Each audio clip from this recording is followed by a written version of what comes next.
kulanti wacan oo wanaagsan daawadayaal kusoo dhawaada taxanihii hirjaaya xalqadiisii 69aad waana xalqadii u dambeysay ama uu ku dhammaaday. haddaba qisadii miiraan iyo rayaan ayaa halkaasi ku dhammaatay. xalqadaas ayaan falanqeynaynaa.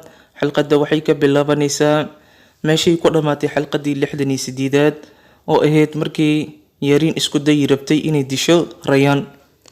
booliskii ayaa meeshii imaadeen. yariin waxaa la dhahayaa hubka dhig, waan ku xireynaa, waxaana kugu xireynaa dilkii aad dishay haaroon. yariin inay hubka dhigto way diiday.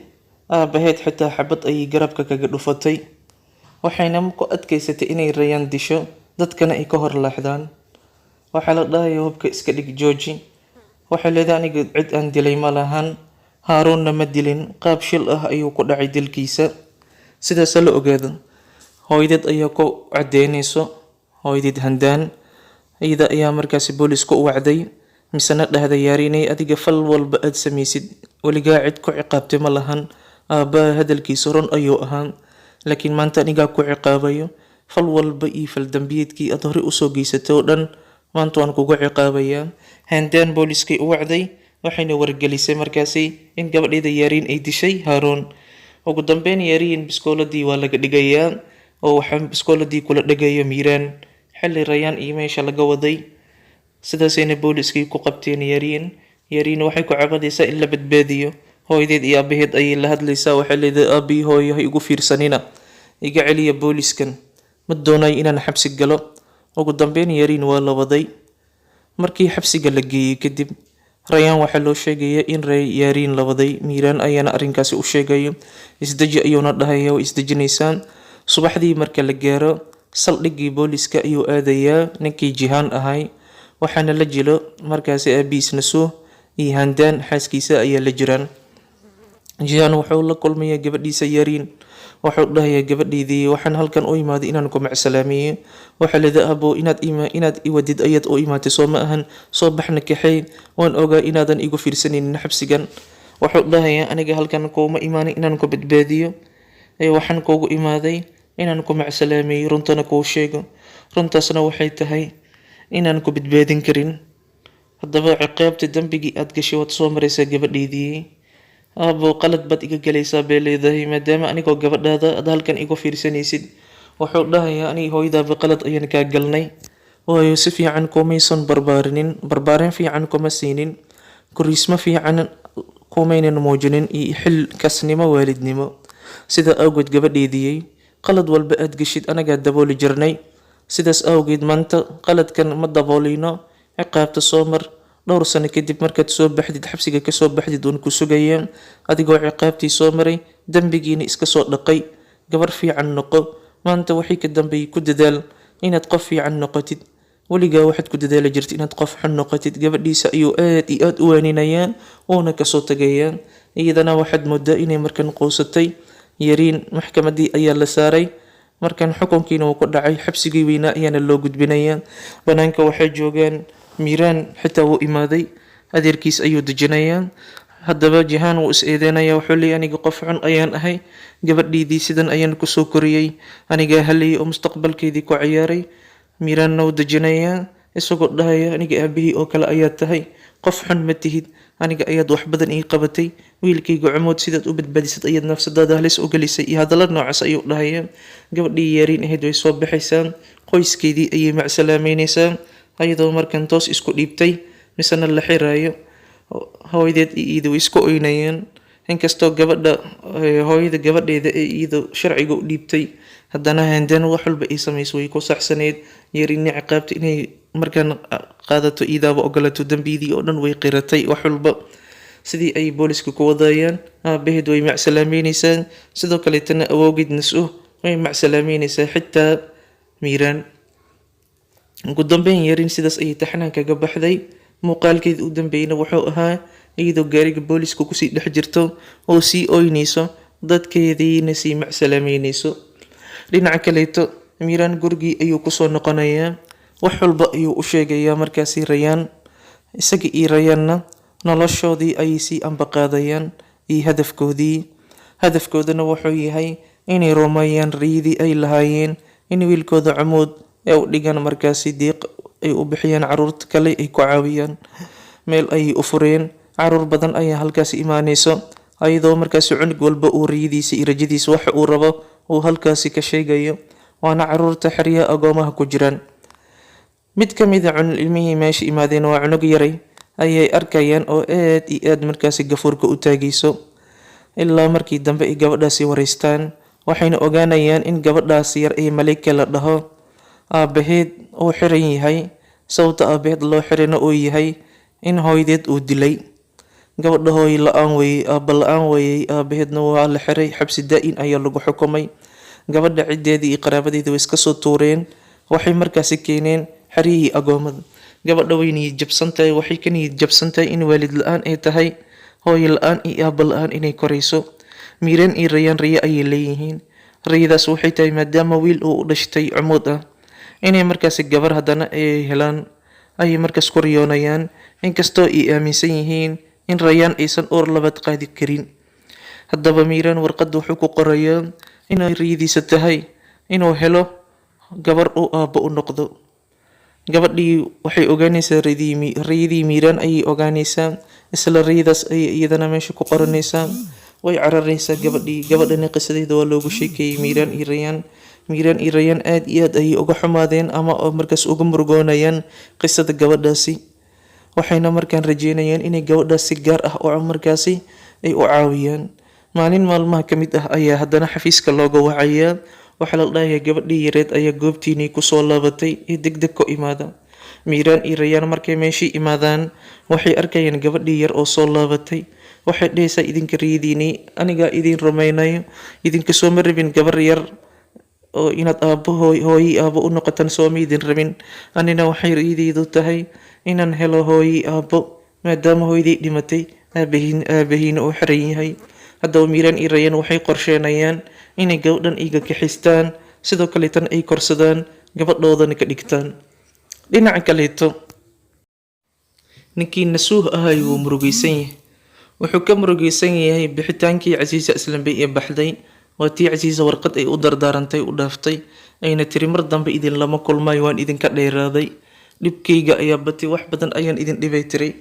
Haddaba Miiraan ayaa dejinay awowgiis. Wuxuu leeyahay wax walba way hagaagayaan, anigaana kuu ballan qaaday inaan soo celiyo ee isdeji. Jihaan wuxuu arkayaa aabihiisa oo murugaysan, sida awgeed wuxuu ku talagalayaa qaabkii uu Casiisa Aslanbey ku soo celin lahay. Fag buu markuu baxo wuxuu u tagayaa Asmaa. Ileen Asmaa kaliya ayaa og halkay Casiisa degtay iyo guriga cusub ay u wareegsatay. Asmaana waxay markaasi waqti wacan la qaadanaysay gabadheedii ee sodohda u ahayd ee Zaynaba, taasoo uur leh. Haddaba Zaynaba uur ayay leedahay, Furaad ayaa meesha la jooga. Wuxuu ku farxayaa xaaskiisa iyo hooyadiis oo waqti wacan wada qaadanayaan. Wuxuu leeyahay hooy waad faraxsan tahay, saaxiibta Casiisa Aslanbeyna ma joogto, halkay ka baxday ii sheeg. Waxay leedahay ma ogi meelay ka baxday. Haddaba Furaad uu og yahay in hooyadiis ay og tahay halkay Casiisa Aslanbey ku dhuumaalaysanayso. Waxaa imaanaya guriga Jihaan. Wuxuu dhahayaa waxaan rabaa inaan la hadlo Asmaa. Asmaa markuu la hadlo wuxuu dhahayaa Asmaa i dhegeyso, Casiisa Aslanbey aniga waa ii diday, walaalkii Hazar hooyadiis waaye, aabahii wuu murugaysan yahay. Wax walba hadeer sidee u dhaceen waad ogtahay. Anigana hadeer Casiisa Aslanbey cadow ma nihin, waan isbedelay waad aragtay. Waxaan kaa doonayaa inaad ii sheegtid halka ii joogto Casiisa Aslanbey. Waxaan rabaa qoyskayga inaan kusoo dhaweeyo.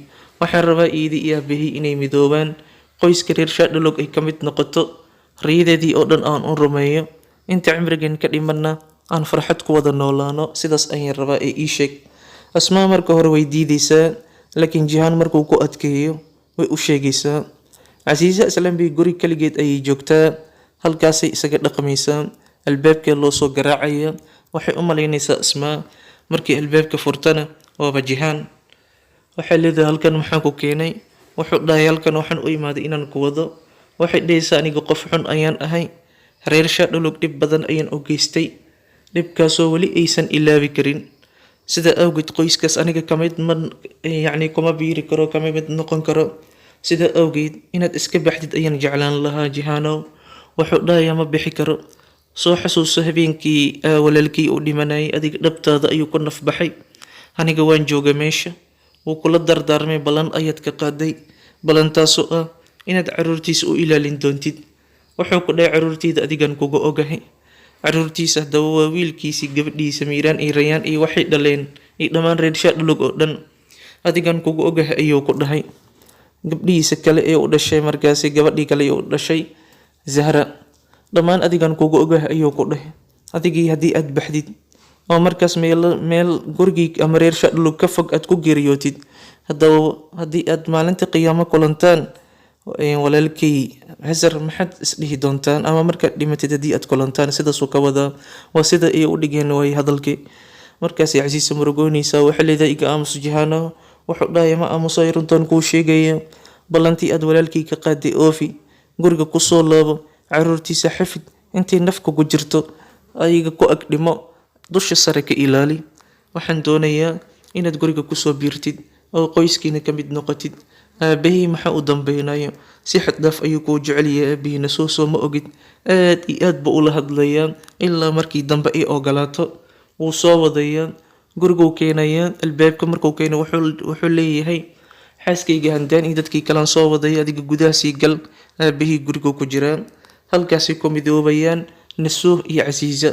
way isku oynayaan. markay isku ooyaan, Nasuuh wuxuu dhahay mar dambe haddii aad iga tagtid waxaad ogaataan inaan markaasi aniga isdilayo oo meydkayga aad u imaan doontid. waxay leedahay sidaasa dhihin. ugu dambeyn waxaa fadhiisanayaan Nasuuh iyo Casiisa. markay fadhiistaan kadib wuxuu dhahayaa Caaisha i dhegeyso, ani adiga sanado badan ayaan kala maqnayn, inkastoo wiilkeena Hazar uu dhintay, haddana caruurtiisii ayaa joogaan iyo caruurtaysii dhaleen. haddaba waxaan kaa doonayaa reer Shaadhulug ayaan rabaa ani adiga inaan sii wadno intay naf nagu jirto. waxaan rabaa riideenii hore inaan rumeeyo. waxaan rabaa inaan ku guursado, magacaadii magacayga isku lifaaqmaan, magaca reer Shaadhulug aad qaadatid. maxaad ka qabtaa? Casiisa way xishoonaysaa, waxay leedahay ceeb waaye, da ayaan nahay, dad waayeel ayaan nahay, ciyaalkeena inay nagu qoslaan miyaad rabtaa? wuxuu dhahay ha qoslaan hadday rabaan, waxba igama gelin. anigay adiga farxadeen inaan ka fikirna waaye, xilligan aan isguursano way ogolaanaysaa. warkii ayuu qoyskiisii u sheegayaa Nasuuh. haddaba caruurtii way ku wada farxayaan, Jihaan, Miiraan, Rayaan, dhammaan waa lagu wada farxayaa. waxay soo laabatay Zahra oo muddo maqneed maadaama cudurka coronavirus uu ku dhacay. xilqada dhammaadkan way kusoo biirtay haddana iyadoo soo caafimaaday. Zahra markay timaado, gabadheeda Rayaan iyo wiilkeeda Shucmuud ayay waqti wacan la qaadanaysaa. waxay ka qayb galaysaa shirkan uu qabtay ninkan Nasuuh ah. wuxuu dhahayaa waxaan go-aansanay aniga Casiisa aan ku heshiinay inaan isguursano. aad iyo aad baa loo foodeynaya labadoodii, qamiisyo qosol iyo shactira ka dhacayso. haddaba wuxuu dhahayaa xaflad yar ayaan dhiganaynaa oo mihir ah ani iyada, laakiin waa laga diidayaa. Jihaan iyo Miiraan way diidayaan. waxay dhahayaan caadadii iyo dhaqanka kama tillaabsan karno.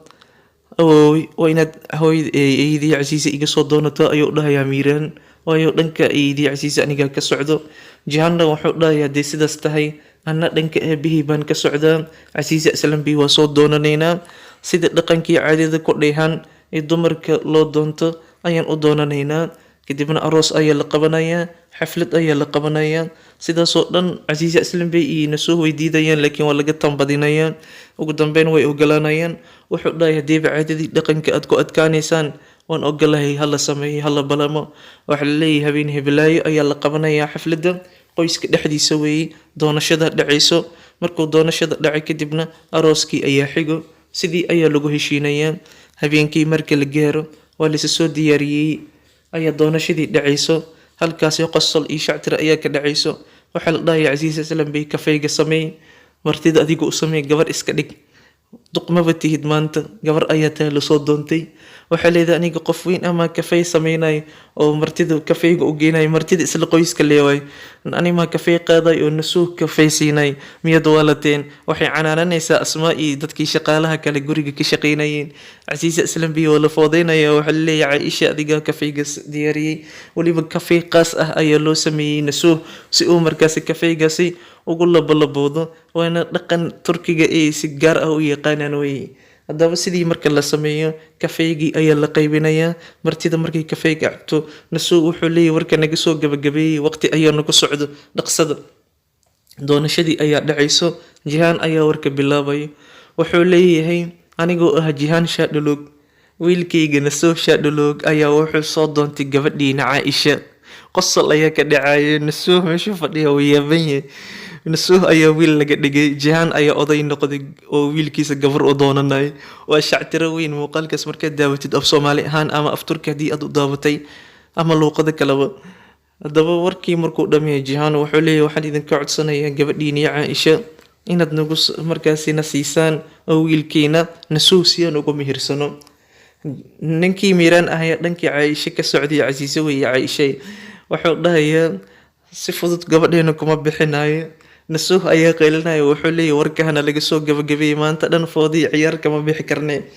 Haddaba Nasuh wuxuu dhahay Miiraan wuxuu dhahayaa maadaama wiilkiinii yaraa ee Nasuh uu gabadheenii Caaisha soo doontay, haddaba gabadheenii Caaisha oo aniga reerka odayga ah Miiraan ahaa waan bixiyo waana ogolaaday. Sidii ayaan ku bixiyo leeyahay. Sidii ayaa markaas la sugu hambaliyanayaa. waa la siiyay gabadhii iyo wiilkii Nasuh iyo Caaisha kala ahaa. Haddaba arooskii ayaa loo qabanayaa. Qoyskii oo dhan ayaa ka qayb galayaan. Jawi farxad ayay qaadanayaan. Arooskii markuu dhacay kadib oo Nasuh iyo Caaisha sidaas isku helaan ayaa waxaa dhacaysa Miiraan iyo Rayaan inay qolka imaadaan.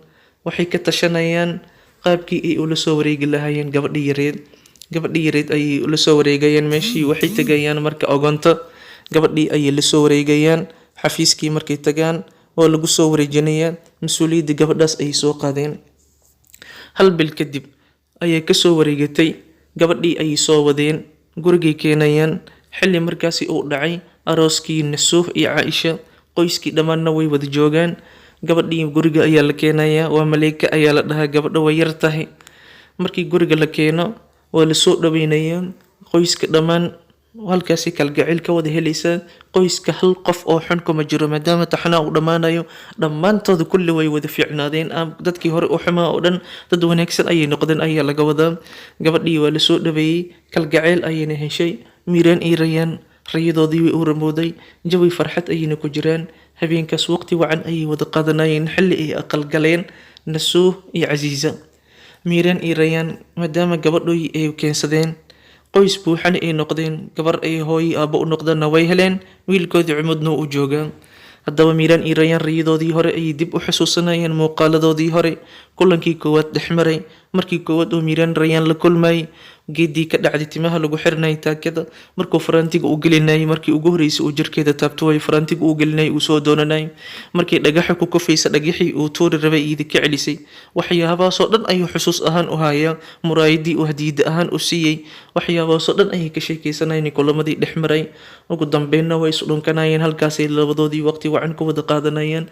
Habeenkaas markay saaxdan kadib subaxdii marka la gaaro 5 sano ayay ka soo wareegata. Muddo 5 sano kadib ayaana la tusayaa wiilkii yaraa ee Cumud ahay oo weynaaday. Markuu wiilkii weynaaday kadib gabadhii ay soo keensadeen ay korsanayeen ee Maleeka ahayd iyadana way sii weynaatay. Muddo 5 sano ayaa ka soo wareegatay. Miiraan iyo Rayaan hurdadii markay ka soo kacaan 5 sanana ay ka soo wareegatay. Furaad ninkii ahaa wiil ayaa loo dhalay. Wiilkii wuu weynaaday. Sidoo kaleetana Azaad iyo Gunal ilmay dhaleen ayaa la dhahayaana lama tusaayo. Iyagana ilmay dhaleen oo waxaa soo booqday aabbahood Jihaan iyo Handaanba way soo booqdeen. Way ka imaadeen meeshii degnaayeen ayay ugu tageen ayaa la dhahay. Way soo booqdeen. Caruur bay dhaleen. Waa sida afka laga sheegay mana ahaan sida dhabta marka loo laabto. Ugu dambeyn adigoo Miiraan iyo Rayaan rayadoodii way u ramooday.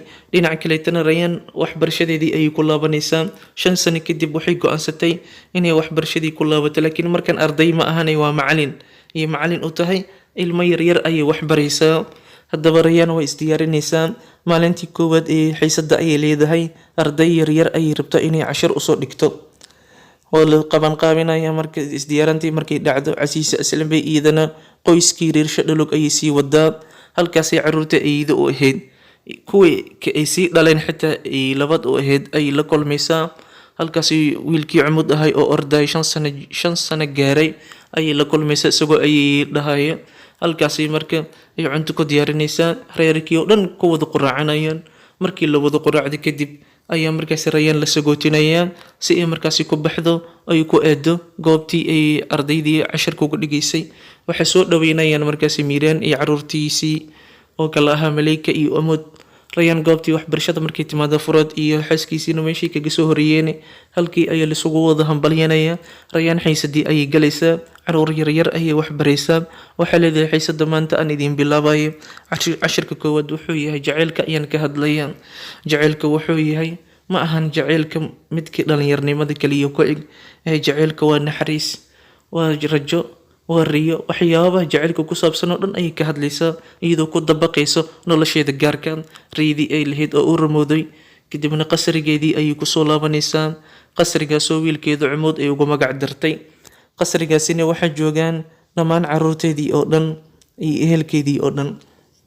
qasrigii markay timaado halkaasay reerkeedii kula midoobaysaa, Miiraan iyada iyo labadeedii ilmood oo kala ahaa Maleyka iyo Amood. halkaas markay waqti wacan ku wada qaataan, dhammaan qoyska waxay u wareegayaan inay markaasi duurka xaflad ku dhigtaan.